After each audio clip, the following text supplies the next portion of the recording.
Hey guys, welcome back to Talking with Tyler, and on today's podcast, I'll be talking about the Jets' loss to the Raiders this past Sunday night, 16-12, as Zach Wilson was 23 for 39 for 263 yards, no touchdown passes, but one interception, and had 54 rushing yards.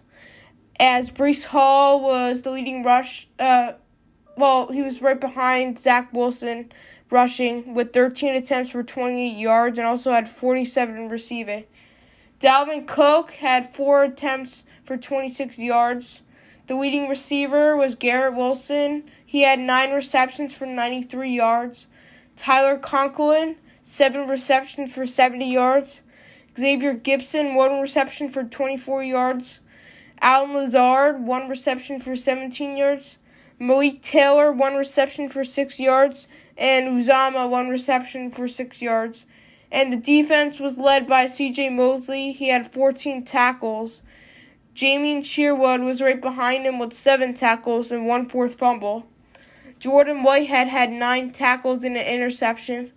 Tony Adams had 8 tackles. Quincy Williams had 7 tackles. Sauce Gardner had 5 tackles. Michael Carter II had 4 tackles and 1 forced fumble. DJ Reed, 3 tackles. Quinton Williams, 4 tackles and a sack. Solomon Thomas, 3 tackles and a sack. John Franklin Myers, 2 tackles and a sack. And Jermaine Johnson had 2 tackles and a sack as well. As the special teams was led by Greg Zuerlein.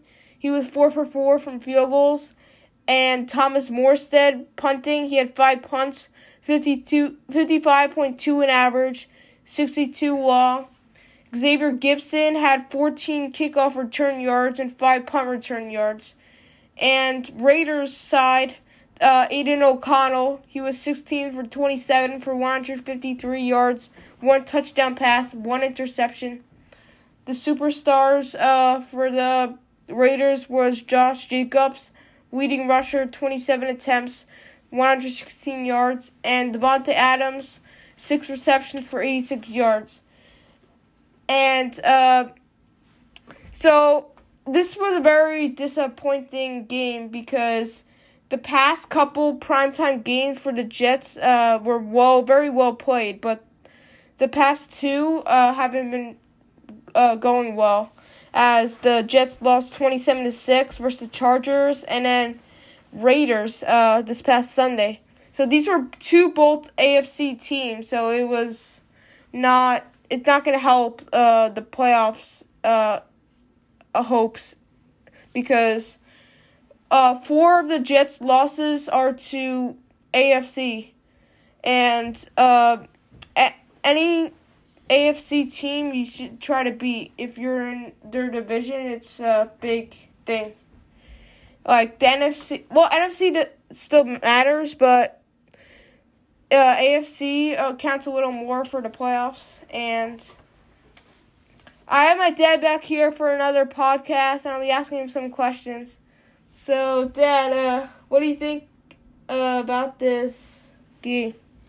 Well, I think the Jets started out pretty well. They were moving the ball pretty well, but again, they just still continue to have those third down woes.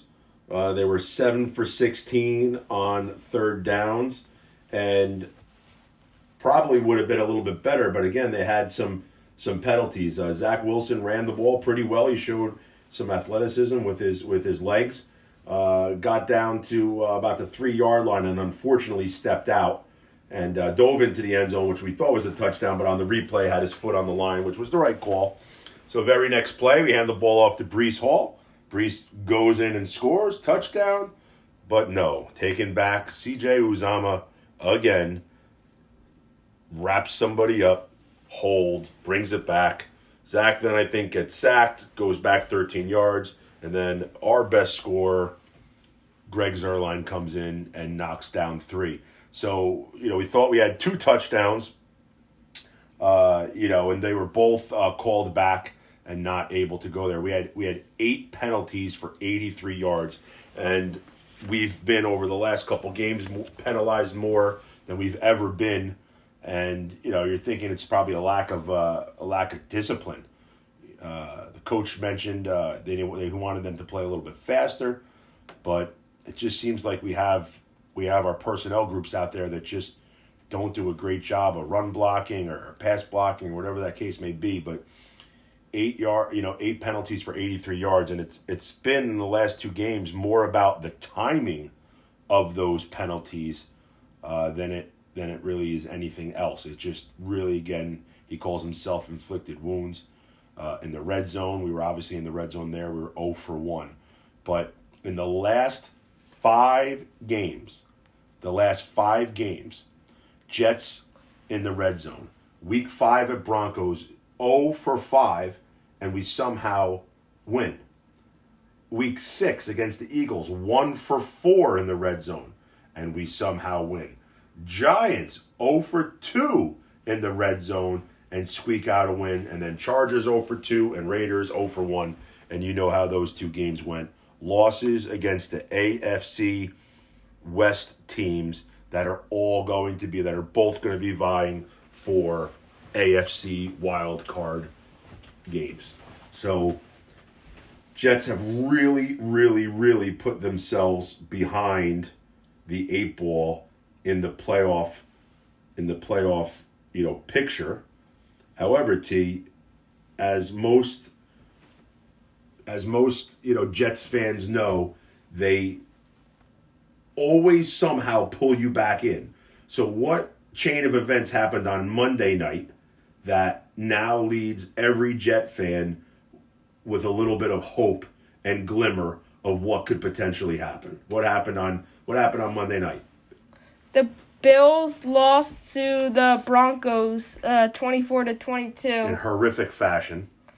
So it's going to be crazy, but if the Jets beat the Bills this upcoming week and the Raiders beat the Dolphins, the Jets will be playing the Dolphins on Black Friday for first place in the AFC East. We will be sitting there with the turkey wishbone, splitting it up.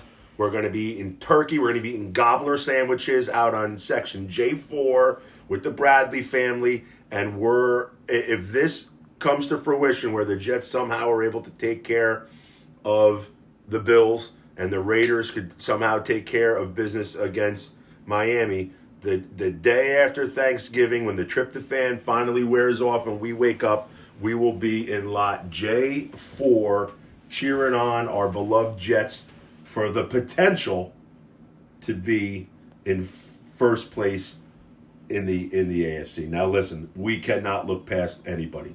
The Bills have not been playing well, but it is a home game. It's an afternoon 4:30 game in Orchard Park.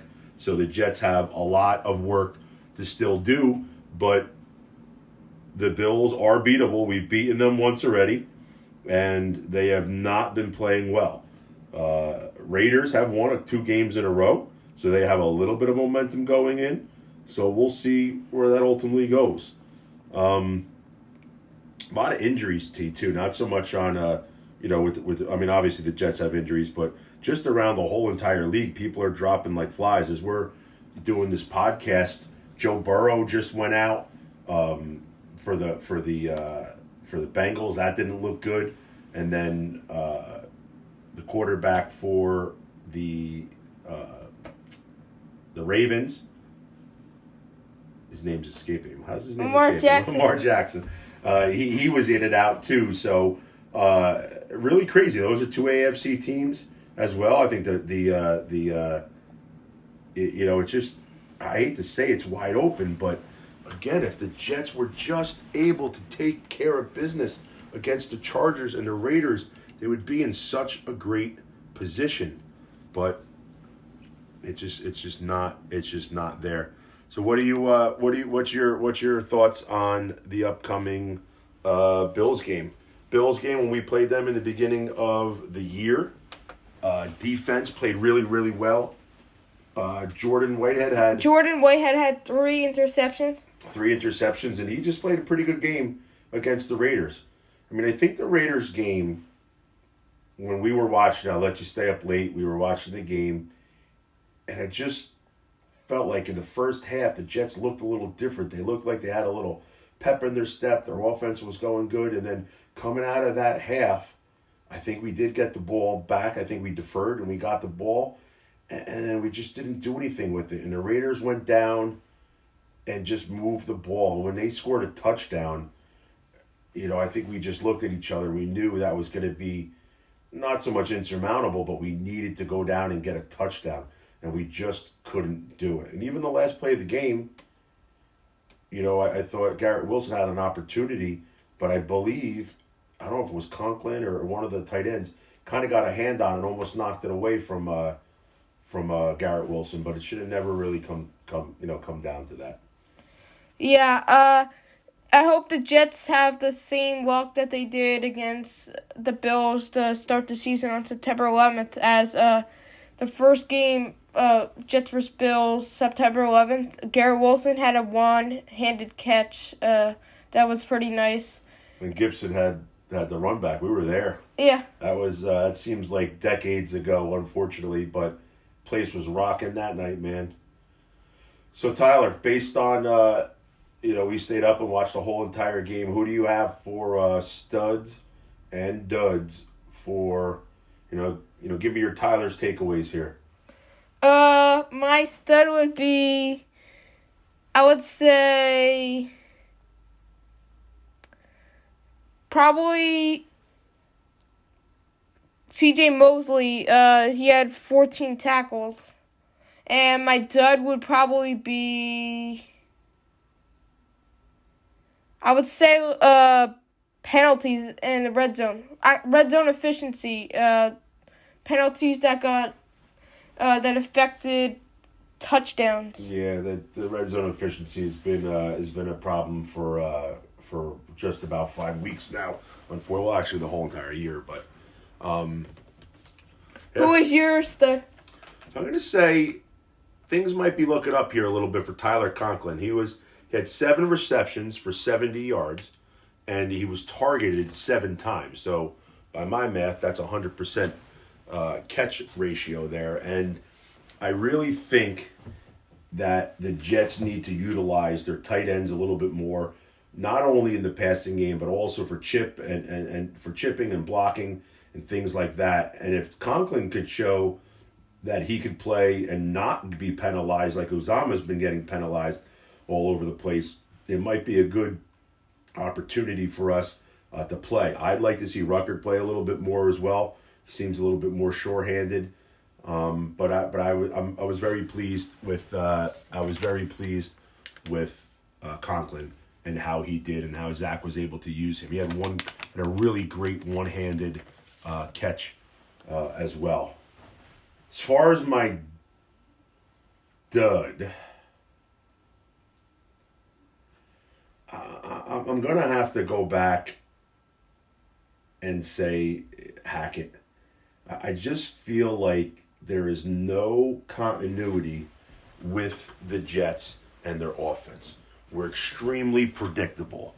Run off tackle, first down, run off tackle, second down, 3rd and 8, throw the ball.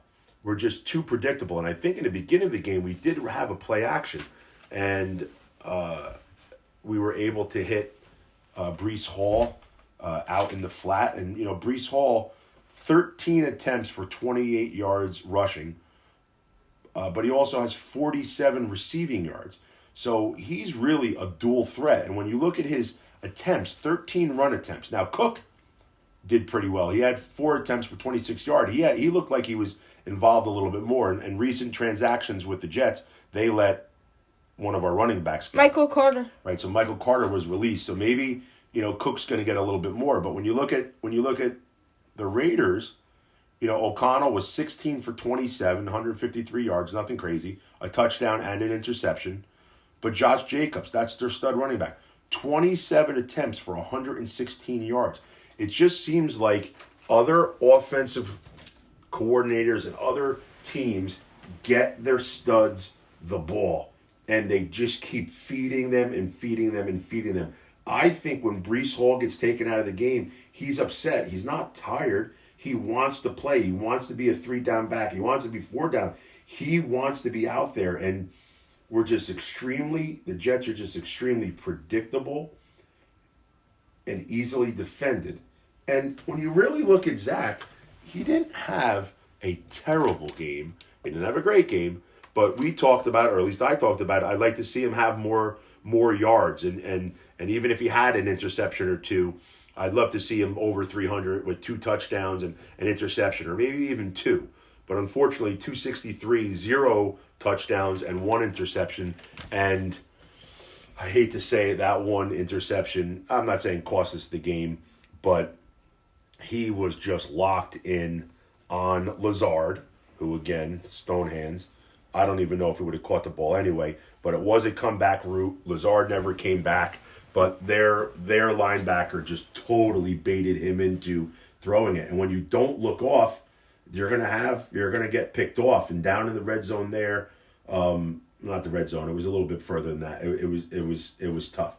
And on the still shot of the replay, he had Breece Hall in the flat open by about 7 or 8 yards, and he had another wide receiver up towards the out route up on the left side.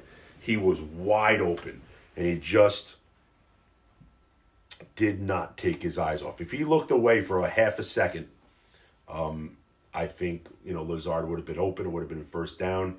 Would have been less than a minute, and the Jets could have really punched it in and won the game, but to no avail. So, looking forward to Sunday's game. We're trying to get off the schneid here, but it's going to be no tall task. I think if the Bills lose this game, their season is over. So they're going to become loaded for bear. The Bills also have a new offensive coordinator, coming to this game as they fired their They did. I didn't hear that. one last week. Oh, wow. Did not hear that. So maybe it's going to be, maybe that will spark them, but maybe in the other way it might be a little confusing. And the Jets do have a great defense. We've shown that. So it'll be interesting. And listen, I hope the Jets just come to play. Hopefully we'll get some points on the board and just stop relying on our kicker to score all of our points. Hopefully Zach breaks out of this. I don't even know if we could call it a slump, but hopefully he could break out of this and put some points on the board.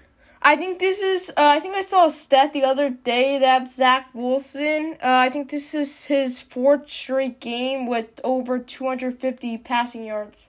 Okay. He's just got to punch it in. We got to capitalize on those yards. So we don't want useless yards. We want yards, from the 25, 20 in red zone, and we need to be able to punch the ball in. We got to get 6. We can't keep settling for 3. All right, so thank you guys for listening to my podcast. As the Jets will be taking on the Bills this Sunday at 4:25 in Orchard Park. Hope you guys have a great rest of your night, and bye, guys.